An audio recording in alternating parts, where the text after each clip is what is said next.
You're stuck in an unhealthy cycle of binging 4 a.m. morning productivity routines about perfectly aesthetic girls who wake up before the birds, and you already feel like a failure 17 seconds in, when you yourself can't drag yourself out of bed unless your house is on fire. But then you convince yourself that tomorrow, your whole life changes. But then you snooze and snooze and snooze again, and drown in guilt, feeling like your entire day is ruined if you don't wake up at this restrictive timeline of what hustle culture seems successful. You've ended your day before you started it. How nice. Back to the picture-perfect 5 a.m. routines hamster wheel. Oh, maybe a cold plunge will help? If this sounds like you, this video is for you. Routines can be challenging when you're going off of someone else's expectations of you. If you fail every routine you've ever tried, then maybe you're being too hard on yourself about a system that isn't designed to actually improve your life. In full transparency, I tried to do a changing my life in a few weeks challenge here and then failed at day 2 because I wanted to change my whole identity in like a day, which never works.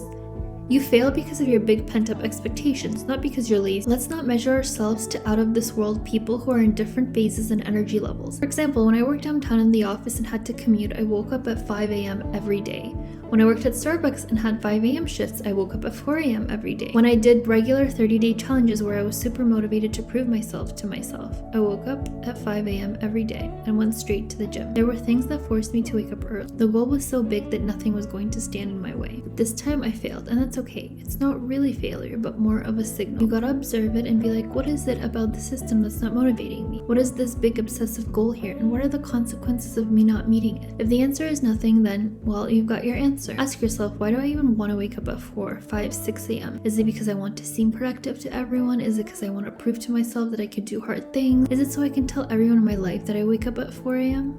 Maybe a lot of this productivity is a lot of people's survival modes. If they don't wake up at 4 a.m. and do everything, then they won't have time with their families, their kids, especially entrepreneurs who are juggling a million things. I get it.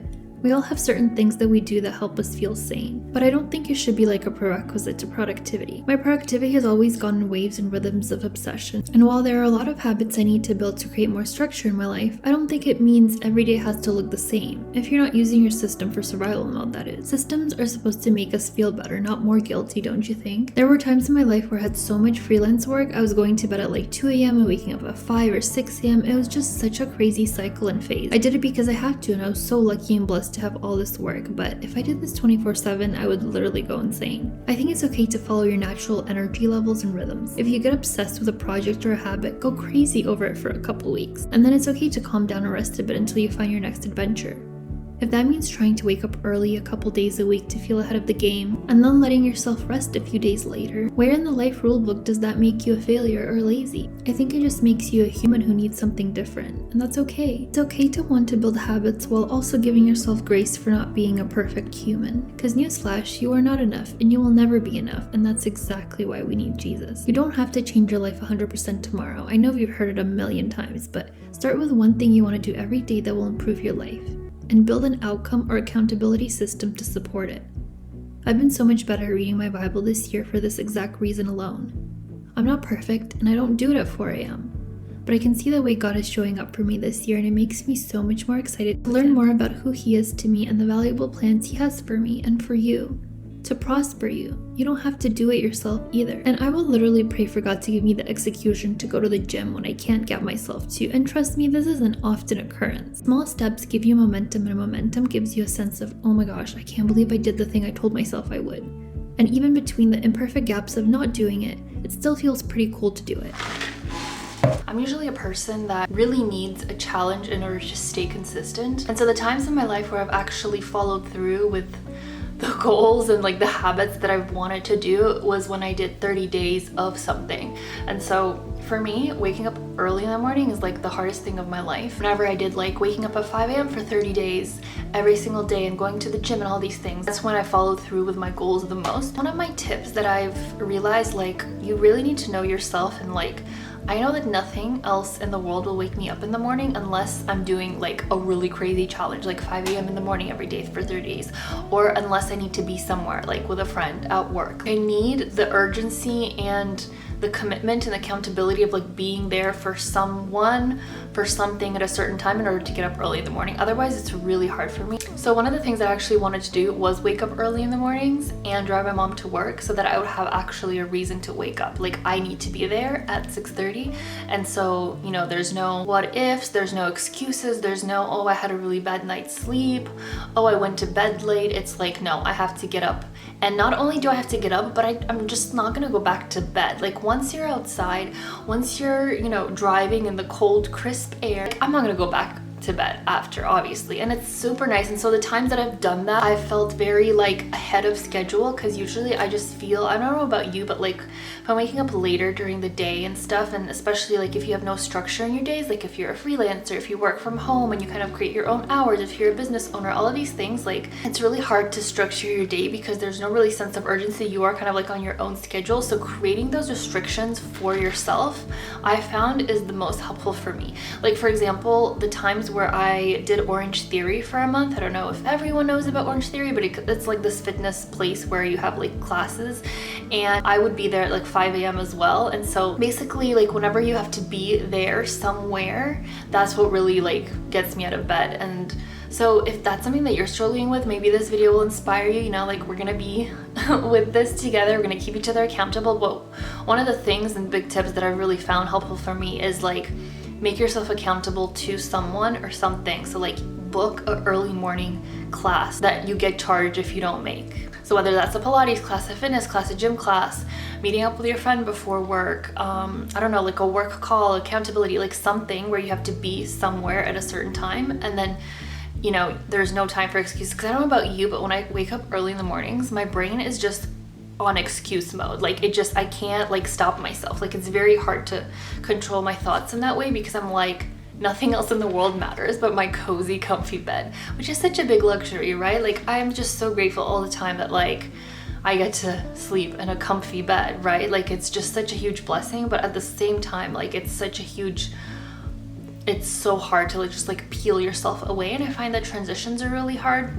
And so once you're actually out and about, that transition is like forced on you and you're basically forced to start your day. So I found that really helpful. Yeah, Bible study and worship, I listened to some really nice worship songs in the car. For me, like worship in the car, I think is the most beautiful experience, because it's just, it really hits you, like the words, like the presence of God. Like it's just, I'm like in tears almost all the time. Like it's just such a beautiful experience. And so that's really moving. So to be fully transparent, after I drove my mom to work, gym is really close by, so I was like, oh, I'm gonna go to the gym, because I like packed all my stuff with me, and I realized I forgot my headphones at home, which like I can't go to the gym without headphones. Like I just can't, like without my own music, like I just can't. So I literally drove to the gym, and then I was like, yeah, no, I can't.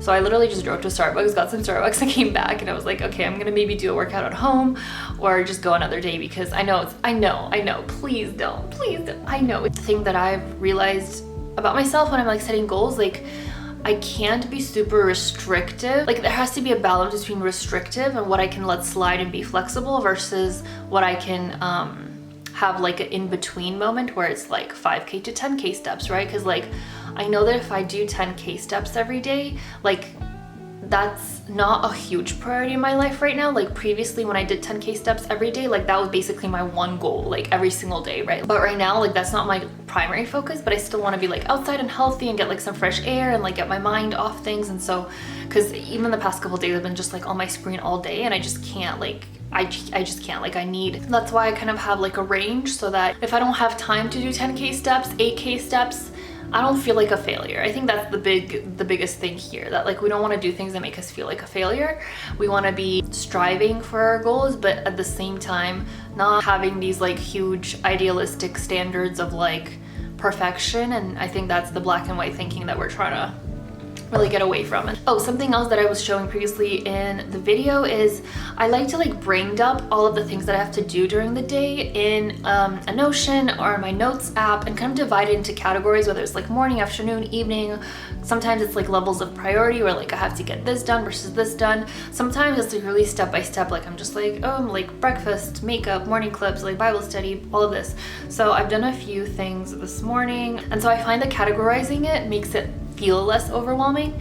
But also I like to put it on my screen screensaver on my screensaver on my screen. You know what I mean?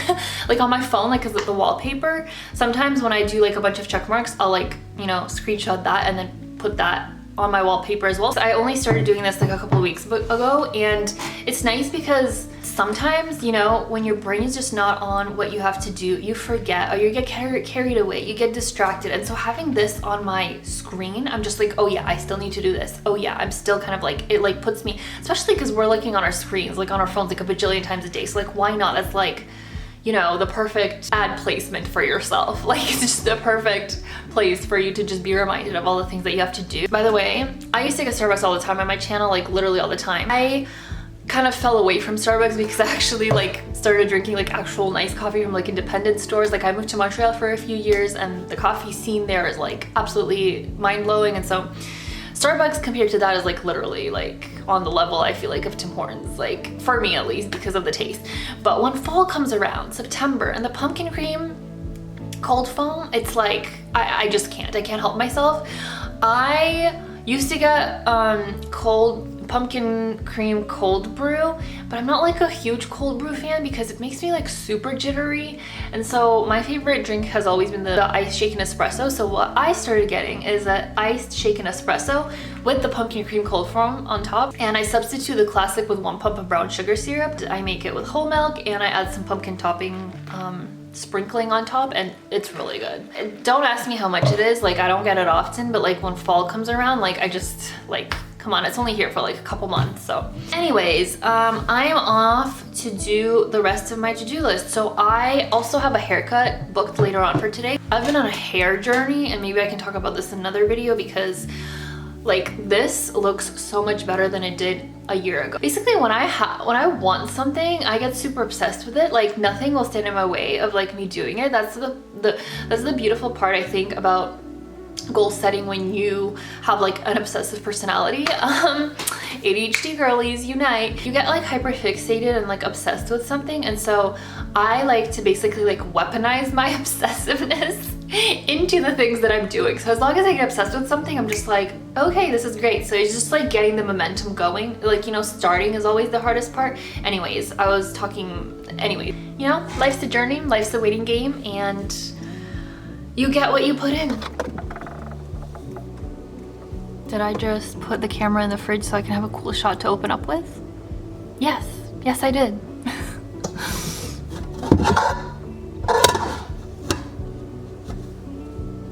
Bye, enjoy. I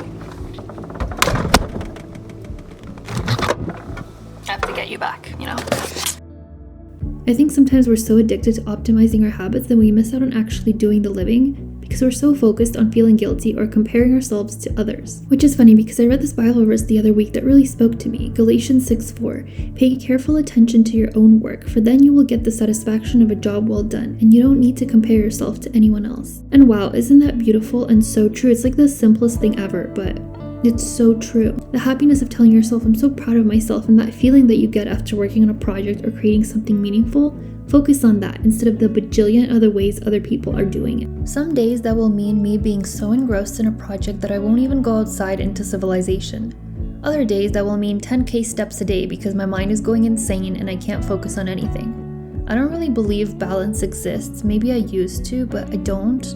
You can't do everything and be everything to everyone. Some parts and phases of your life will cause you to go crazy in some aspects while sacrificing others. It's impossible to be this perfect aesthetic human being that you're so used to seeing on YouTube who gets everything done, because chances are either everything behind the scenes is falling apart, or they have people in their life supporting them to do the very things you're making yourself feel like a failure for not doing all the time. The top 1% woman does this, and these are the habits you're missing out on to become this, and this makes you more worthy, blah blah blah. And that's the truth of living in a world where you see 10 billion people's daily lives all at once. It's almost like you're living vicariously through people sometimes instead of doing the actual living for yourself. It's almost a form of escape. Actually, I really do believe it's an escape. Social media really is an escape, just like any other addiction. Maybe that's another video for another time. But it truly feels like this never-ending chase to the top. The top of what? This place that supposedly makes you feel like you've made it?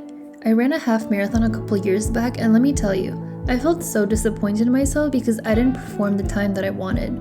And it's the same thing with anything you accomplish in this life, not really where you go, it's who you become in the process. And who are you becoming? The world's standard of success is this dead-end road. It's I need more, I need to do more to prove my value, I need to accomplish more. And doing stuff isn't bad, but chasing it for validation and identity, it's emptiness and misery masquerading as accolades, and going higher and more money and more achievements is just never enough. You're never enough for yourself.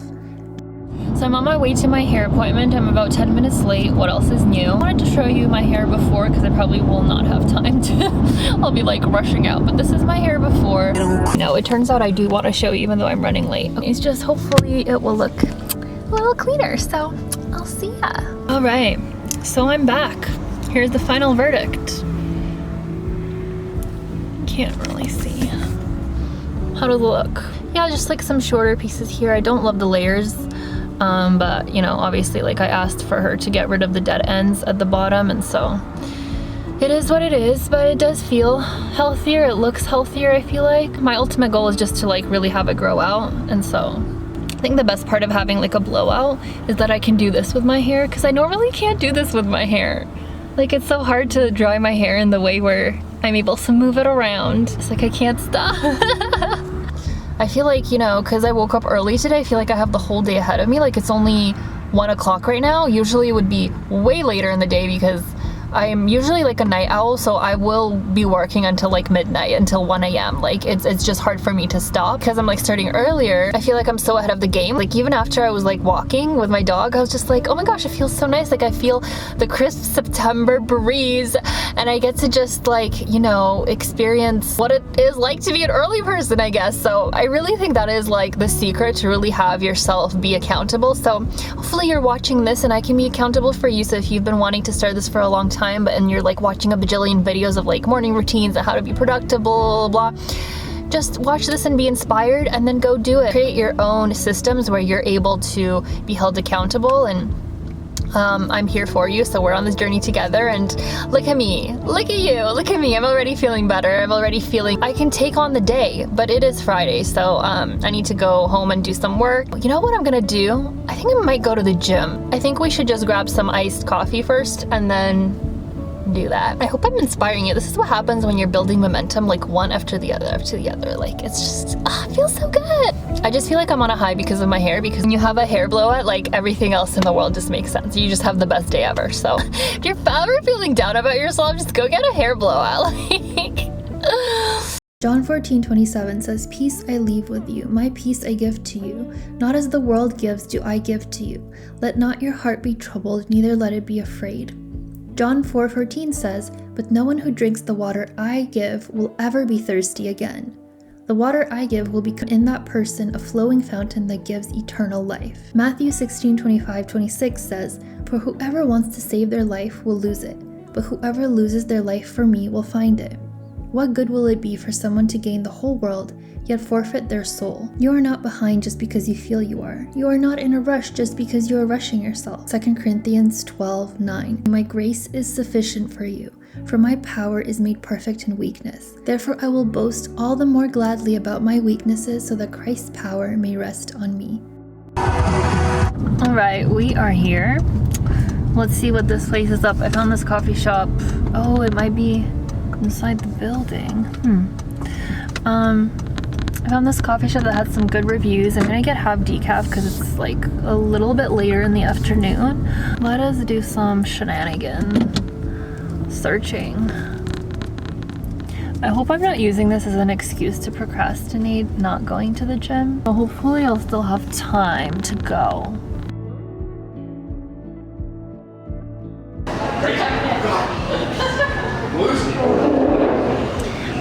Can I just please get an iced latte? Can I get it half sweet if possible with honey? Do you have honey or like vanilla syrup? Okay, sure, I'll get that. Okay, awesome, yeah, thank you. Is regular milk okay? Whole milk please, is that regular? Yeah. And then also can I add cinnamon? I forgot. Yeah, do you want cinnamon like steamed? Or no, you're doing Stirred in the espresso and then a little on top if possible. Sure. Yeah, thank you so much. Okay, that's everything? Yep. Yeah. It's like kind of down here, and so it's very annoying. Yeah, here you go. Do you want it? Sure. That's such a cool place with like rock climbing. I've never seen. It's cool, eh? Yeah. Yeah, it just reopened in April. Oh, okay, so it's like pretty new. It's super new, yeah.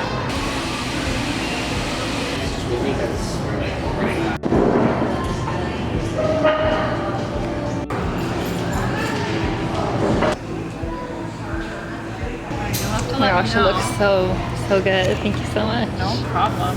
Let me know. I might not sleep all night, but it's fine. It's fine. This It's is... just one shot. You'll be okay. Oh my gosh, it looks so good. Thank you.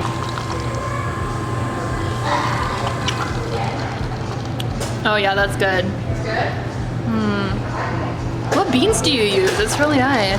They're from Detour. So these are the punch buggy. Just got like a wholesale bags. But you could probably Detour? It's called Detour. Detour, yeah. Actually don't know. It's the perfect color too. Like it's just... Thank you so much. Sorry for being so picky, but I really appreciate it. I think it was worth it. honestly. It's true. Thank you. No problem. Have a good one. Thanks, bye. Bye. This is the perfect cup of iced coffee. And there's like a gym here with like rock climbing. It's a really cool place. The Canon, it's one I got like 10 years ago, but yeah. Does the job, eh? It does, It it's looks so cute. good. I like it. Oh my gosh, you have one too. Mine's a little bit busy, I see. Okay, so this is like one of the best. No, I'm not gonna say that. It's not the best iced latte. I think I'm being a tad dramatic, but it's a really good cup of iced coffee. And to be honest, I was a little like intimidated with like vlogging in public because it looks so nice like in the shots when you're watching it, but when you're like in person, it's so intimidating, especially when I haven't vlogged in so long, especially in front of people. So it took like a lot of like, you know, like seconds of like courage, you know, where you have to just be brave and like ask like, is it okay to film the cafe and stuff? But I feel like it was so worth it. I had such a nice chat with the barista. Now I want to come here like all the time. There's like little study tables where you're able to like do some work, climb some rocks, get some coffee. They have like the best coffee machine that I always look for whenever I go to coffee shops, so this was a really good decision. Yeah, I got up to chatting with someone like literally when I was down the stairway. So anyways, it's just like super friendly vibe. But I think it's like such a nice like little lesson where you have to like really get yourself out of your comfort zone in order to get the things that are like the most worth it for you. I think sometimes we're just so stuck in like, oh my gosh, everyone, like I think vlogging, you have to learn like vlogging in public, like to curb all of those like thoughts that people might have of you of like, oh my gosh, this influencer, she's so full of herself, she's vlogging in public, all of these like blah blah blah, all these random thoughts, and it's like no one cares. Like just like, you know, like no one cares. Like yeah, it might look a little awkward, but you get a nice like video at the end of it. I'm not gonna have time to go to the gym because I have to pick up my mom, but I'm gonna drop her off and I'm gonna go to the gym right after. Or I might do Pilates at home. But either way, I'm doing some type of workout. I'll see you later. Bye. You're not always going to want to do the things that are good for you. I get that. Junk food always feels better in the moment, but leaves you feeling sick after. Well, most of the time. The good healthy things might not feel good in the moment, but those are the things that will keep you healthy in the long term. It's the same with our choices and behaviors. Who and what we choose to worship and devote all our time to. Being healthy in all aspects, physical, spiritual, it takes sacrifice, which means time is valuable. I always try to remind myself that. I don't always live like that, in fact it's not easy. But the Bible has such beautiful reminders. We are able to be made into a new creation.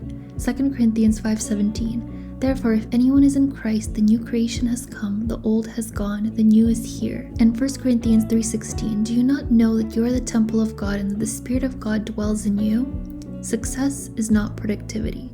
Joshua 1:9 says, keep this book of the law always on your lips, meditate on it day and night, so that you may be careful to do everything written in it. Then you will be prosperous and successful. And Psalms 1:1-3 says, blessed is the one who does not walk in step with the wicked or stand in the way that sinners take or sit in the company of mockers, but whose delight is in the law of the Lord and who meditates on his law day and night. That person is like a tree planted by streams of water, which yields its fruit in season and whose leaf does not wither. Whatever they do prospers. So whatever happens, don't forget, Jesus loves you. I just came back from the gym. It was a quick 30-minute workout, so I think it was more of like a consistency discipline thing rather than the actual workout, because I was really struggling even with like 10 pounds for like bicep curls. Like literally, that's how out of I guess, practice I am going to the gym, because I go and then I level up to like 15 pounds and then I just don't go, and then I have to go back to like 5 because it's just like not enough for me to like gain strength and then kind of like keep on going. So my mind kept making excuses for myself. I'm really proud of myself for going.